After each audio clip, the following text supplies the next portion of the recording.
जय श्री राम बच्चों। आज हम एक टॉपिक वो पढ़ने वाले हैं जो फिलहाल इस साल कोविड के चक्कर में सीबीएसई के सिलेबस से हट चुका है, लेकिन हमारे जेईई और नीट के सिलेबस में है। हम एक चैप्टर उठा रहे हैं, general principle of extracting elements. छठा चैप्टर है 12th क्लास का, general principle of extracting element. इसका बहुत सारा पार्ट थर्मो में कवर भी होता है, बहुत सारा पार्ट वही है जो तुमने 10th में पढ़ा था, मेटल नॉन मेटल में एक्सट्रैक्शंस जो पढ़ी थी। इसमें एक टॉपिक है इलिंगम डायग्राम, काफी इंपॉर्टेंट टॉपिक है। आज मैं वो इलिंगम डायग्राम पढ़ाने की कोशिश कर रहा हूं। इलिंगम डायग्राम, जब ये टॉपिक सीबीएसई में होता था तब भी बहुत इंपॉर्टेंट था। इलिंगम डायग्राम एक ग्राफ है, इलिंगम डायग्राम, और हम इस चीज को पढ़ रहे हैं। तो अपने दिमाग में 4 क्वेश्चन जगा लो, ठीक है। कॉपी पेंसिल यूज कर सकते हो और क्वेश्चन 4 नोट कर लो। क्या? पहला, इलिंगम डायग्राम क्या होता है। दूसरा, इलिंगम डायग्राम मेरी क्या हेल्प करेगा, हमें किस काम के लिए चाहिए। तीसरा, इलिंगम डायग्राम के कैरेक्टरिस्टिक क्या है। चौथा, इलिंगम डायग्राम की लिमिटेशन क्या है। इलिंगम डायग्राम क्या होता है, हमारी कैसे हेल्प कर सकता है, कैरेक्टरिस्टिक क्या है और इसकी लिमिटेशन क्या है।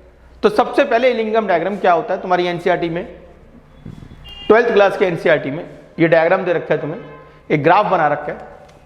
अब वो ग्राफ किसके बीच में जी, वो ग्राफ इलिंगम डायग्राम क्या होता है जी, ये ग्राफ होता है delta G versus temperature graph. क्या होता है Ellingham diagram? Delta G versus temperature graph है। Delta G versus temperature graph है किस चीज के लिए? For the formation of metal oxide. Metal के ऑक्साइड की फॉर्मेशन के लिए delta G versus temperature graph है। मेटल के ऑक्साइड की फॉर्मेशन के लिए, मेटल का ऑक्साइड कैसे बनता है इसकी फॉर्मेशन के लिए, ध्यान से सुनना, मेटल के ऑक्साइड की फॉर्मेशन का ग्राफ है ये, ठीक है। तो इलिंगम डायग्राम क्या होता है? इलिंगम डायग्राम है delta G versus temperature graph for the formation of metal oxide, ठीक है। पहले क्वेश्चन का हमें आंसर मिल चुका है, इलिंगम डायग्राम क्या होता है, ठीक है जी। अच्छा जी, इलिंगम डायग्राम हमारी क्या मदद कर सकता है, यूज क्या इलिंगम डायग्राम का, मैं कहां अप्लाई करूंगा। तो इलिंगम डायग्राम मुझे यह बता सकता है कि कौन सा मेटल ऑक्साइड किस रिड्यूसिंग एजेंट से कितने टेम्परेचर पे रिड्यूस करेगा और कितने टेम्परेचर तक रिड्यूस करेगा। फिर से इलिंगम डायग्राम हमारी यह हेल्प कर सकता है कि कौन सा मेटल ऑक्साइड किस रिड्यूसिंग एजेंट से कितने टेम्परेचर पर रिड्यूस करेगा और कब तक रिड्यूस कर सकता है, कितने टेम्परेचर तक, मैक्सिमम टेम्परेचर क्या है, वो रेंज हमें इलिंगम डायग्राम बता सकता है। जब तुम ये चैप्टर पढ़ोगे तो जब एनसीईआरटी की रीडिंग करोगे तो इस टॉप चैप्टर में टॉपिक आएगा पायरोमेटलर्जी। पायरोमेटलर्जी, पायरोमेटलर्जी इसी साइंस को कहते हैं। पायरोमेटलर्जी यही जानना होता है कि कौन सा मेटल के अंदर, कौन से मेटल ऑक्साइड के अंदर हम क्या करें, कौन सा रिड्यूसिंग एजेंट इस्तेमाल करें, कितने टेम्परेचर पे इस्तेमाल करें। अगर तुम्हें याद हो तो तुमने 10th में एक चीज पढ़ी थी कि एक्सट्रैक्शन के कुछ स्टेप्स होते हैं। पहले स्टेप में ओर की कंसंट्रेशन करते हैं, दूसरे स्टेप में उसको मेटल ऑक्साइड में चेंज करते हैं, तीसरे स्टेप में उस मेटल ऑक्साइड को रिड्यूस करते हैं मेटल में, और चौथे स्टेप में रिफाइनिंग करते हैं। तो जो तीसरा स्टेप था कि reduce metal oxide to metal, metal oxide को मेटल में रिड्यूस कर दो, तो जो उस तीसरे स्टेप के अंदर ये इलिंगम डायग्राम काम आता है। कोई भी जो भी साइंटिस्ट होगा या कोई भी जो भी ये अपना माइनिंग इंजीनियर होते हैं, वो क्या करेंगे, सबसे पहले कोई और है तो पहले उस और के ऊपर स्टडी करके देख लेंगे भैया कि मैं कितने टेम्परेचर पे किस रिड्यूसिंग एजेंट से इसको रिड्यूस कर सकता हूं। और तुम सबको पता है माइनिंग जो है ये कमर्शियल प्रोसेस है, तो ये देखा जाएगा भाई कहां पर पैसे कम लग रहे हैं, टेम्परेचर कम हो, रिड्यूसिंग एजेंट थोड़ा सस्ता हो, तो उस चीज को समझने के लिए हमारे को ये काम आएगा। मतलब इलिंगम डायग्राम हमें पायरोमेटलर्जी समझाने में काम आएगा। 2 क्वेश्चन कवर करे मैंने अभी। पहला क्वेश्चन क्या था, इलिंगम डायग्राम क्या होता है, आंसर क्या था जी, ये delta G versus temperature graph है, ठीक है। दूसरा क्वेश्चन क्या था, इलिंगम डायग्राम क्या का यूज क्या है जी, हमें पायरोमेटलर्जी में यूज कराएगा। पायरोमेटलर्जी क्या है कि कौन सा मेटल ऑक्साइड किस रिड्यूसिंग एजेंट से कितने टेम्परेचर पे रिड्यूस कर रहा है, इस स्टडी को पायरोमेटलर्जी कहते हैं। अब तीसरा क्वेश्चन क्या है, इलिंगम डायग्राम के कैरेक्टरिस्टिक्स क्या है।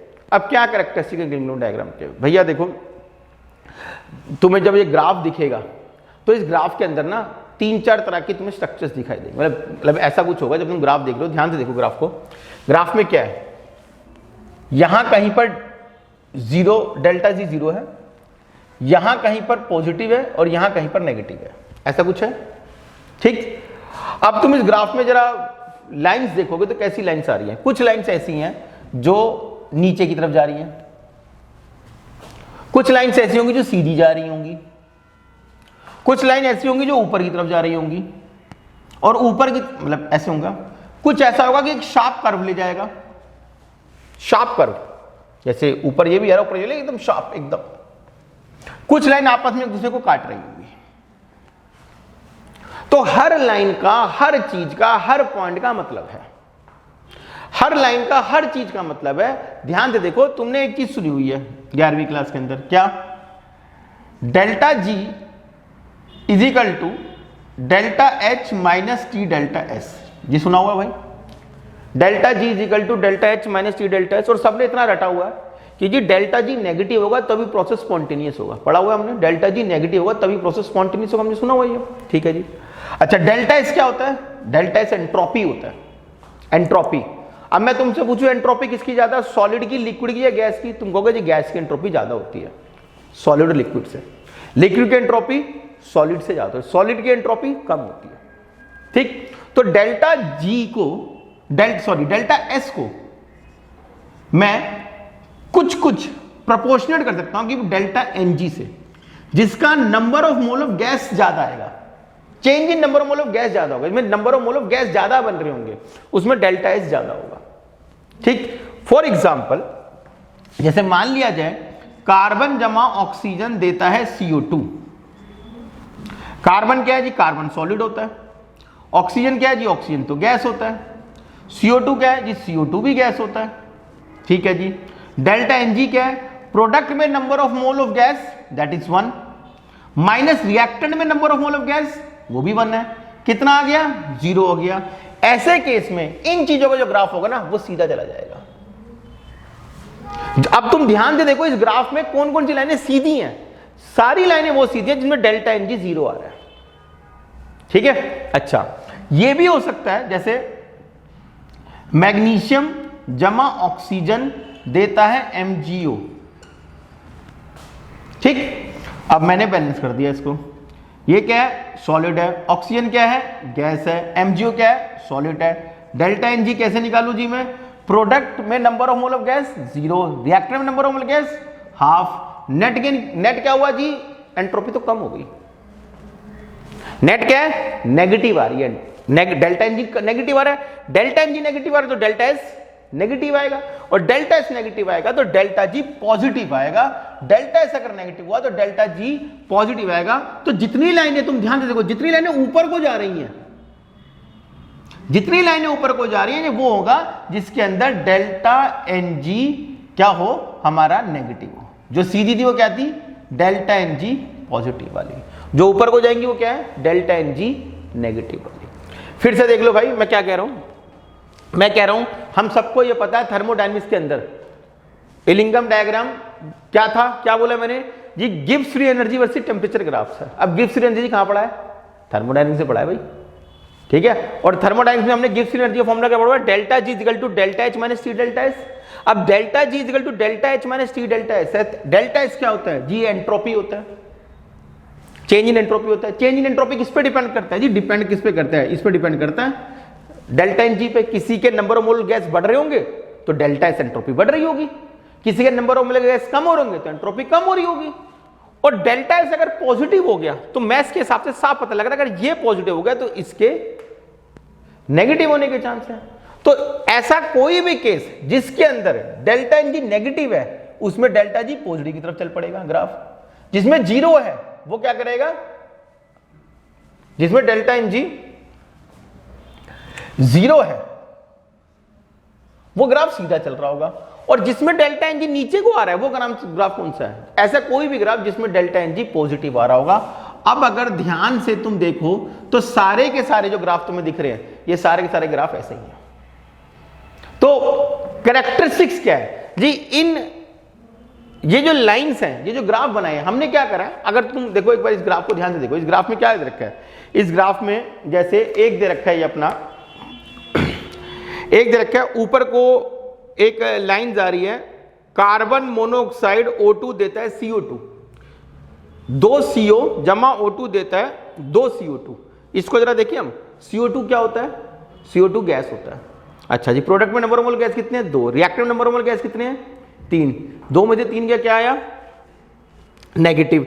नेगेटिव है तो ग्राफ कहां जा रहा है? ऊपर जा रहा है, नीचे जा रहा है? ऊपर जा रहा है जी, जा रहा है ऊपर। ठीक है, अब देखो एक ग्राफ हो रहा है, 2 कार्बन, एक लाइन हो रहा है, 2 कार्बन जमा O2 देता है CO, अब 2 CO, अब 2 CO, 2 कार्बन जमा O2 देता है 2 CO, 2 कार्बन जमा O2 देता है 2 CO।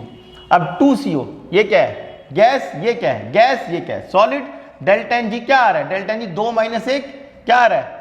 पॉजिटिव आ रहा है। अब इस ग्राफ को जरा तुम ध्यान से देखो तो ये ग्राफ कहां जा रहा है? नीचे को जा रहा है।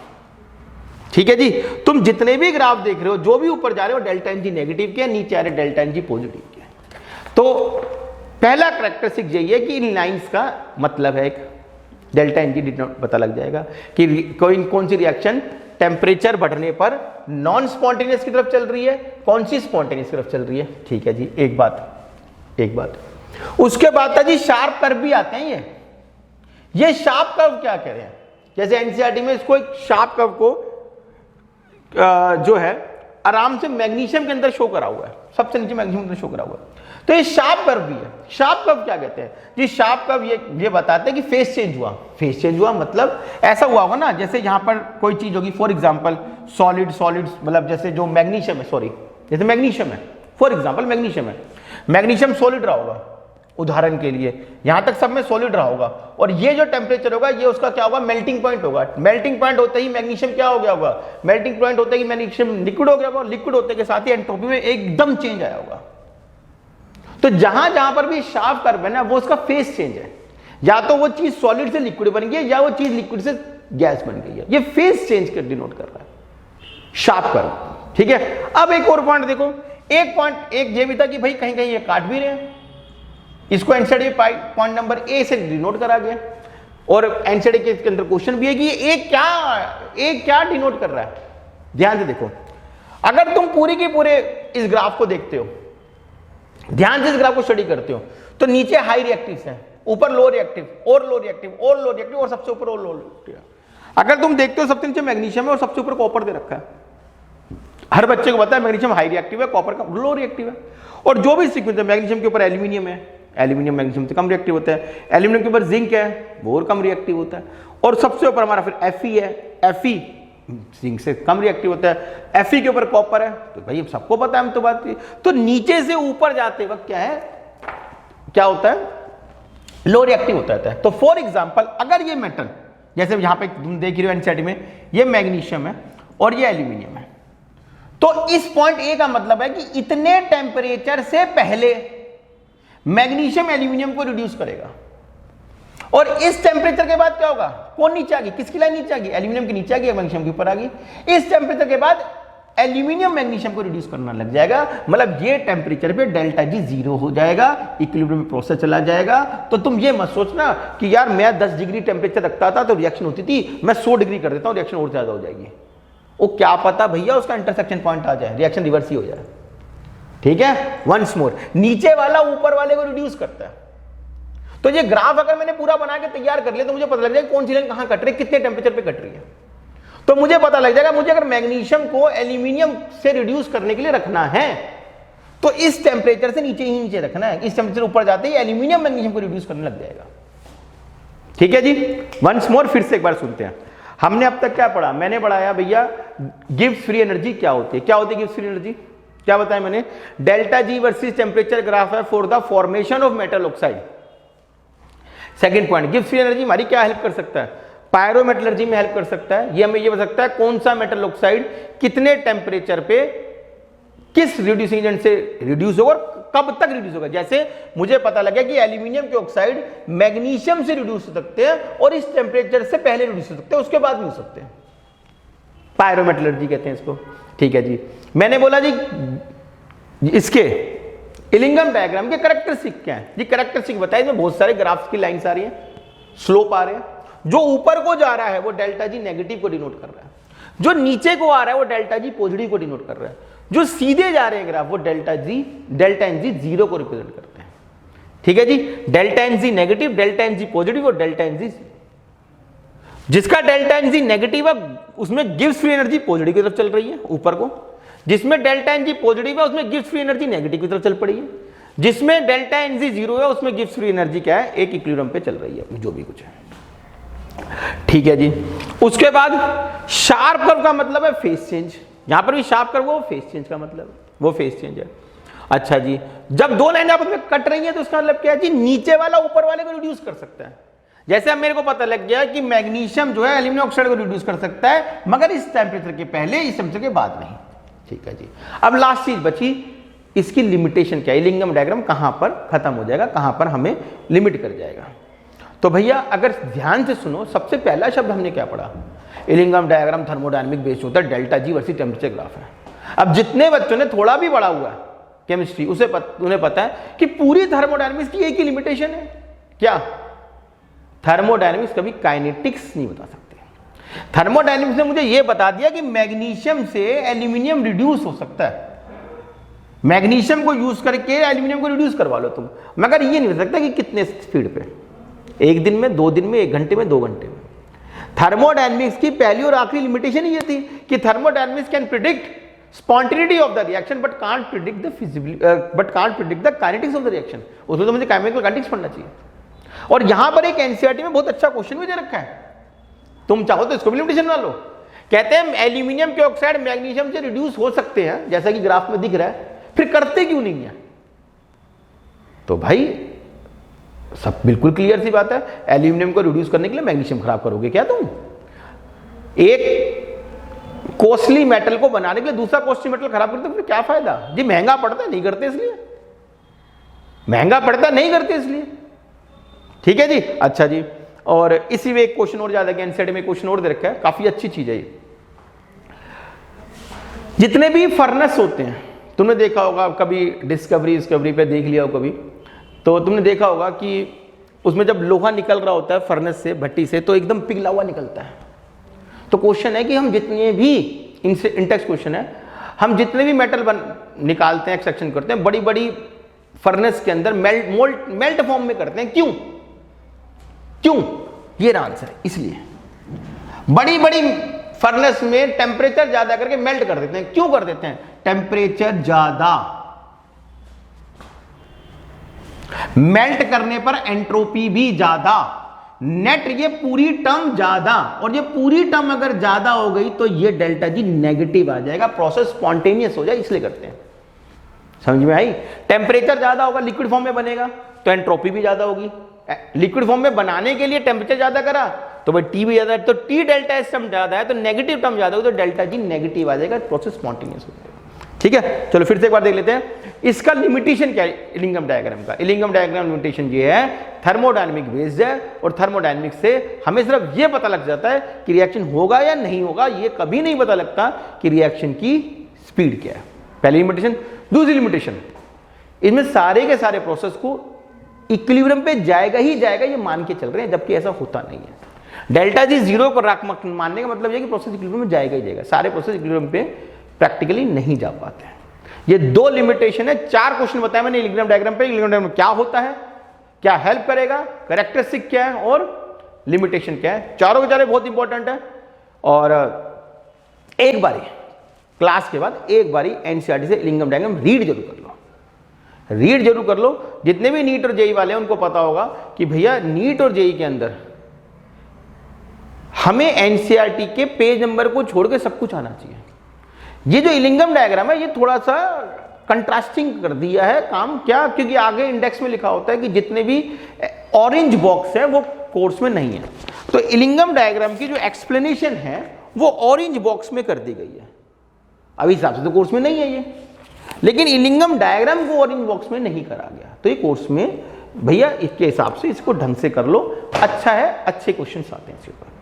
ठीक है भाई, फिर मिलेंगे ऐसे ही टॉपिक के साथ जो सीबीएसई से कट गया लेकिन जेईई और नीट में इंपॉर्टेंट है। जब तक के लिए जय श्री राम।